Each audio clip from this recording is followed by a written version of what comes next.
My dear, she told her sister in a high, mincing shout, most of these fellas would cheat you every time. All they think of is money. I had a woman up here last week to look at my feet, and when she gave me the bill, you'd have thought she'd had my appendicitis out.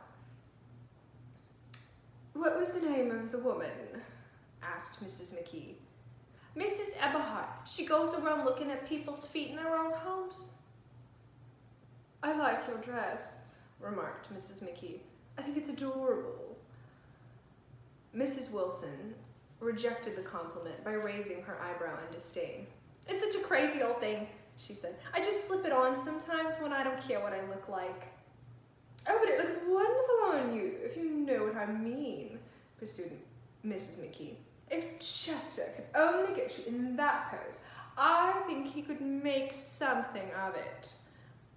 We all looked in silence at Mrs. Wilson, who removed a strand of hair from her eyes and looked back at us with a brilliant smile. Mr. McKee regarded her intently with his head on one side, and then moved his hand back and forth slowly in front of his face. I should change the light, he said after a moment. I'd like to bring out the modeling of the features, and I'd try to get a hold of all the back hair. I wouldn't think of changing the light, cried Mrs. McKee. I think it's... Her husband said, shh, and we all looked at the subject again, whereupon Tom Buchanan yawned audibly and got to his feet. You McKees, have something to drink, he said. Get some more ice and mineral water, Myrtle, before everybody goes to sleep. I told that boy about the ice. Myrtle raised her eyebrows in despair at the shiftlessness of her lower orders. These people, you have to keep after them all the time. She looked at me and laughed pointlessly. Then she flounced over to the dog, kissed it with ecstasy, and swept into the kitchen, implying that a dozen chefs awaited her orders there. I've done some nice things out on Long Island, asserted Mr. McKee. Tom looked at him blankly. Two of them we have framed downstairs. Two what? Demanded Tom. 2 studies. One of them I call Montauk Point, the gulls, and the other I call Montauk Point, the sea. The sister Catherine sat down beside me on the couch. Do you live on Long Island too? She inquired. I live at West Egg. Really? I was down there at a party about a month ago at a man named Gatsby's. Do you know him? I live next door to him. Well, they say he's a nephew or a cousin of Kaiser Wilhelm's. That's where all his money comes from. Really? She nodded. I'm scared of him. I'd hate to get him to have anything on me. This absorbing information about my neighbor was interrupted by Mrs. McKee's pointing suddenly at Catherine. Chester, I think you could do something with her, she broke out. But Mr. McKee only nodded in a bored way and turned his attention to Tom. I'd like to do more work on Long Island if I could get the entry. All I ask is that they should give me a start. Ask Myrtle, said Tom, breaking into a short shout of laughter as Mrs. Wilson entered with a tray. She'll give you a letter of introduction, won't you, Myrtle? Do what? She asked, startled. You'll give Mr. McKee a letter of introduction to your husband so he can do some studies of him. His lips moved silently for a moment as he invented George B. Wilson at the gasoline pump, or something like that. Catherine leaned close to me and whispered in my ear, neither of them can stand the person they're married to. Can't they? Can't stand them. She looked at Myrtle and then at Tom. What I say is, why go on living with them if you can't stand them? If I was them, I'd get a divorce and get married to each other right away. Doesn't she like Wilson either? The answer to this was unexpected. It came from Myrtle, who had overheard the question, and it was violent and obscene. You see, cried Catherine triumphantly. She lowered her voice again. It's really his wife that's keeping them apart. She's Catholic and they don't believe in divorce. Daisy was not a Catholic, and I was a little shocked at the elaborateness of the lie. When they do get married, continued Catherine, they're going west to live for a while until it blows over.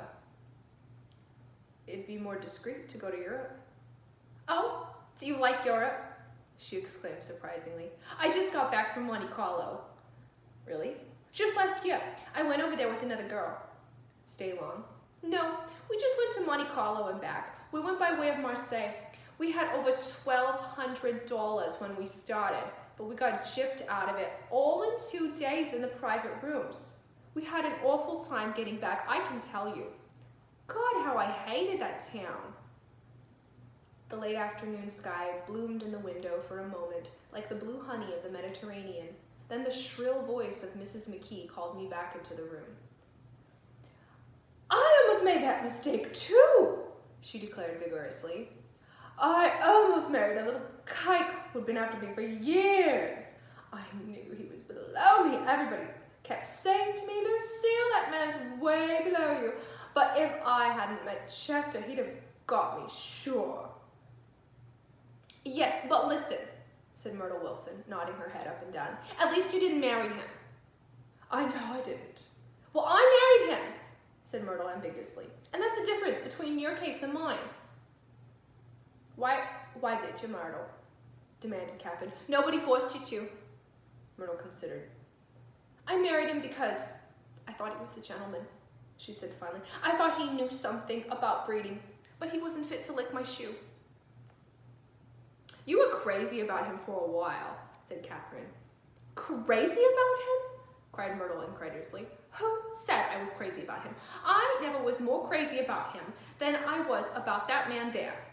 She pointed suddenly at me, and everyone looked at me accusingly. I tried to show by my expression that I had played no part in her past. The only crazy I was when I married him. I knew right away I made a mistake. He borrowed somebody's best suit to get married in and never even told me about it. And the man came after it one day when he was out. She looked around to see who was listening. Oh, is that your suit? I said. This is the first I've ever heard about it. But I gave it to him, and then I laid down and cried to beat the band all afternoon. She really ought to get away from him, resumed Catherine to me. They've been living over that garage for over 11 years, and Tom's the first sweetie she ever had. The bottle of whiskey, a second one, was now in constant demand by all present, excepting Catherine, who felt just as good on nothing at all. Tom rang for the janitor and sent him for some celebrated sandwiches, which were a complete supper in themselves. I wanted to get out and walk eastward toward the park through the soft twilight, but each time I tried to go, I became entangled in some wild, strident argument which pulled me back, as if with ropes, into my chair. Yet high over the city, our line of yellow windows must have contributed their share of human secrecy to the casual watcher in the darkening streets. And I was him too, looking up and wondering. I was within and without, simultaneously enchanted and repelled by the inexhaustible variety of life. Myrtle pulled her chair close to mine, and suddenly her warm breath poured over me the story of her first meeting with Tom. It was on 2 little seats facing each other that are always the last ones left on the train. I was going up to New York to see my sister and spend the night. He had on a dress suit and patent leather shoes, and I couldn't keep my eyes off him. But every time he looked at me, I had to pretend to be looking at the advertisement over his head. When we came into the station, he was next to me, and his white shirt front pressed against my arm, and so I told him I'd have to call a policeman, but he knew I lied. I was so excited that when I got into the taxi with him, I didn't hardly know I was getting into a subway train. All I kept thinking about over and over was, you can't live forever. You can't live forever. She turned to Mrs. McKee, and the room rang full of her artificial laughter. My dear, she cried, I'm going to give you this dress as soon as I'm through with it. I've got to get another one tomorrow. I'm going to make a list of all the things I got to get. A massage and a wave and a collar for the dog and one of those cute little ashtrays where you touch a spring and a wreath with a black silk bow for Mother's grave. That'll last all summer. I got to write down a list so I won't forget all the things I got to do. It was 9 o'clock. Almost immediately afterward, I looked at my watch and found it was 10. Mr. McKee was asleep on the chair with his fists clenched on his lap like a photograph of a man of action. Taking out my handkerchief, I wiped from his cheek the remnants of the spot of dried lather that had worried me all the afternoon. The little dog was sitting on the table with blind eyes through the smoke, and from time to time groaning faintly. People disappeared, reappeared, made plans to go somewhere, and then lost each other, searched for each other, found each other a few feet away. Sometime toward midnight, Tom Buchanan and Mrs. Wilson stood face to face, discussing in impassioned voices whether Mrs. Wilson had any right to mention Daisy's name. "Daisy, Daisy, Daisy," shouted Miss Wilson. "I'll say it whenever I want to. Daisy, Daisy." Making a short, deft movement, Tom Buchanan broke her nose with his open hand. There were bloody towels upon the bathroom floor and women's voices scolding, and high over the confusion, a long broken wail of pain. Mr. McKee awoke from his doze and stared in a daze toward the door.